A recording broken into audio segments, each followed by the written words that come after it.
Olá, boa noite. Hoje o nosso grupo irá apresentar sobre a importância da fisioterapia em recém-nascidos com displasia broncopulmonar. Este trabalho foi realizado sobre revisão de literatura. Os integrantes do grupo são Amanda Souza, Isabel Maciel, Jéssica Lima, Catiele e eu. A sobrevida de recém-nascidos prematuros vem aumentando devido aos avanços da fisioterapia na assistência aos neonatais. A prematuridade prejudica o desenvolvimento pulmonar comparado com o recém-nascido a termo. A frequência de morbidades na evolução desses neonatos é maior, sendo comum o desenvolvimento de doenças pulmonares decorrentes da imaturidade estrutural e funcional do pulmão.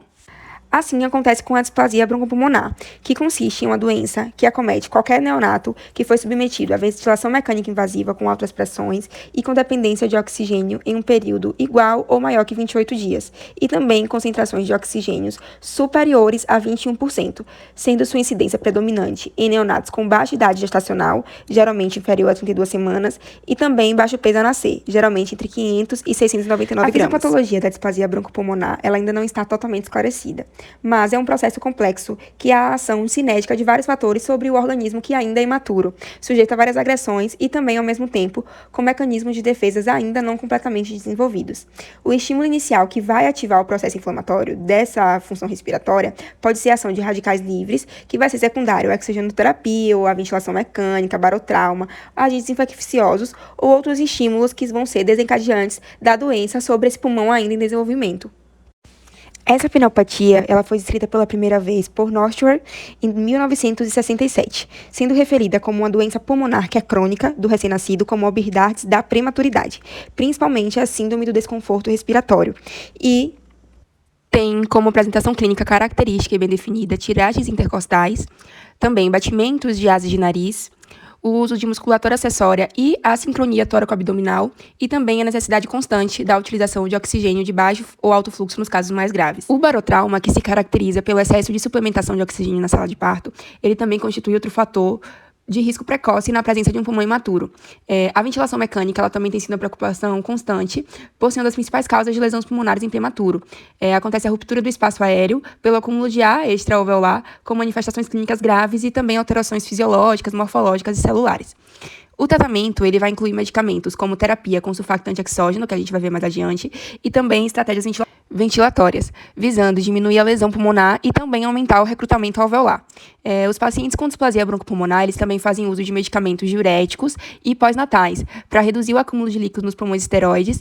Esses medicamentos também são usados para reduzir as inflamações da patologia. O objetivo do artigo ele foi verificar a evolução do recém-nascido prematuro com displasia broncopulmonar, tendo em vista a função do fisioterapeuta dentro da equipe multidisciplinar das UTIs neonatais, que vai agir ali na facilitação do desmame ventilatório, né, da ventilação mecânica ou da oxigenoterapia, vai agir também na otimização da função respiratória, facilitando as trocas gasosas, vai agir na prevenção de transtornos do desenvolvimento neuropsicomotor e várias outras complicações que podem ser decorrentes da displasia broncopulmonar.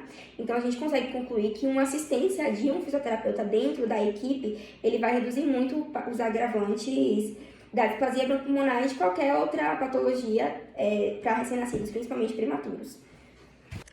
O presente artigo consiste na revisão da literatura, da displasia broncopulmonar, onde foi utilizado artigos científicos publicados em fontes como Cielo e Centro Latino-Americano, que foram publicados no ano de 2007 até o ano de 2017. Os resultados foram apresentados por meio da tabela que evidenciam resultados de diferentes estudos clínicos das revisões da literatura. Os artigos considerados foram apresentados na tabela, comparando cada objetivo, método e conclusão. Na discussão foi abordado que quanto menos agressiva for a assistência ventilatória, menor é o risco de desencadear outras doenças. Também foi discutido que o prematuro ele necessita de avaliação diária e lembrar de realizar o desmame do oxigênio o quanto antes, para evitar possíveis complicações e dependência. Também devem ser realizados testes durante a semana da alta hospitalar para avaliar a função pulmonar, que vai incluir registro dos sinais de fluxo, pressão esofágica, pressão nas vias aéreas, o volume corrente, a frequência respiratória, a complacência pulmonar e também a resistência pulmonar desse recém-nascido. Os recém-nascidos com displasia broncopulmonar apresentam alteração em caixa torácica, uso de musculatura acessória com maior desvantagem biomecânica, o que leva a um maior gasto energético. Apresentam também taquidispneia com tosse, com ausculta pulmonar rica em sibilos e com murmúrio vesicular diminuído. A hipoxemia também está presente, muitas vezes acompanhada de hipercapnia. Quanto ao exame radiológico do tórax, pode aparecer desde áreas de fechamento alveolar até hiperinsuflação pela hipertensão pulmonar.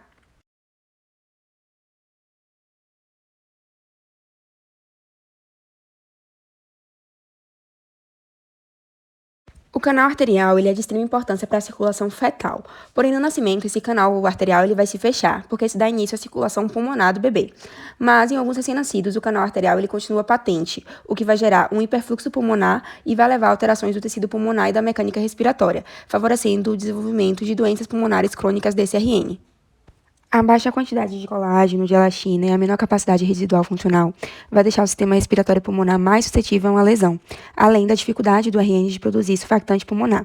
O surfactante pulmonar ele tem a função de reduzir os efeitos da tensão superficial que é gerada dentro dos alvéolos pulmonares. Essa substância ela começa a ser sintetizada aproximadamente a partir da 20ª semana de gestação.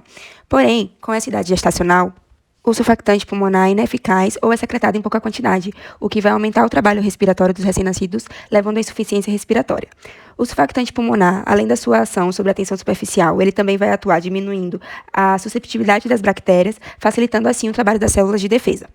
Por isso, atualmente, nas unidades de terapia intensivas neonatais, uma prática frequente em prematuros de extremo baixo peso é a aplicação de surfactante exógeno, sendo fundamental para melhorar a função pulmonar, pois vai exigir menos de altas concentrações de oxigênio e também de altas pressões durante a ventilação mecânica.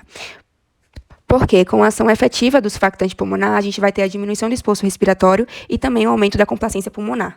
O uso de corticosteroide ele melhora as trocas gasosas, porque ele promove um potente efeito anti-inflamatório e isso diminui o edema presente nesses pacientes. O corticoide ele pode ser aplicado antenatal ou pós-natal. A administração desse fármaco à gestante antes do parto prematuro, ele diminui a incidência da síndrome do desconforto respiratório, hemorragia perintraventricular e também mortalidades neonatais. O corticoide ele aumenta a quantidade de enzimas antioxidantes e modula a diferenciação de vários tecidos fetais, e isso prepara o feto para o nascimento prematuro. Os efeitos desse fármaco eles são ainda mais amplificados quando se associa à reposição do surfactante exógeno, que a gente viu acima, no prematuro logo após o nascimento, e isso diminui muito a necessidade de um suporte ventilatório mais agressivo. Por isso, o uso de corticoide ele deve ser considerado em todas as gestantes que iniciam o trabalho de parto prematuro entre 24 e 34 semanas da idade gestacional. O uso de corticoide pós-natal vai reduzir o processo inflamatório, edema, fibrose e também vai induzir a broncodilatação. Esses mecanismos são responsáveis pela rápida melhora da função pulmonar logo após o seu uso, e isso permite a retirada da ventilação mecânica mais precocemente. Por isso, o corticoide ele é considerado uma alternativa na prevenção e também no tratamento da displasia broncopulmonar, porque ele vai permitir uma intubação mais precoce. Portanto, vem sendo observadas alterações neurológicas tardias na evolução desses pacientes, principalmente com o uso precoce de corticoides em doses elevadas. Então, com isso, a gente pode concluir que os benefícios em curto prazo, às vezes, eles não superam os graves riscos em longo prazo do corticoide pós-natal, principalmente no que se refere a alterações neurológicas. Os broncodilatadores são utilizados nesse paciente porque eles apresentam constantes broncoconstricções e isso aumenta a resistência das vias aéreas, o que ocasiona queda na saturação de oxigênio. Então, o broncodilatador ele é utilizado no intuito de corrigir isso. Quanto ao uso de diuréticos, essa terapia tem como principal objetivo a eliminação de líquidos, melhorando a mecânica pulmonar.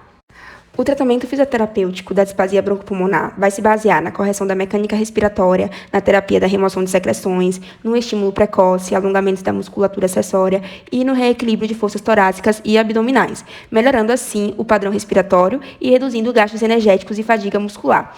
A fisioterapia também atua na prevenção do atraso neuropsicomotor. Dentre as técnicas fisioterapêuticas que foram descritas na literatura pesquisada, podemos destacar a AF, que é a aceleração do fluxo respiratório, a LPR, que é a expiração lenta e prolongada, e também foi citada a técnica de reequilíbrio tóraco-abdominal, que é conhecida como RTA. Essas técnicas fisioterapêuticas têm se tornado aliadas no tratamento dos distúrbios respiratórios e na estimulação neuropsicomotora desses recém-nascidos, portadores da displasia broncopulmonar. Após o levantamento bibliográfico, concluiu-se que a displasia broncopulmonar ainda é uma doença restrita crônica que acomete recém-nascidos prematuros de baixo peso que necessitaram de suporte ventilatório da UTI neonatal com a oxigenoterapia ou a ventilação mecânica acima de 21% após o nascimento. Os recém-nascidos eles devem ser avaliados diariamente. A oxigenoterapia e o desmame devem ser feitas o quanto antes para evitar possíveis complicações e doenças.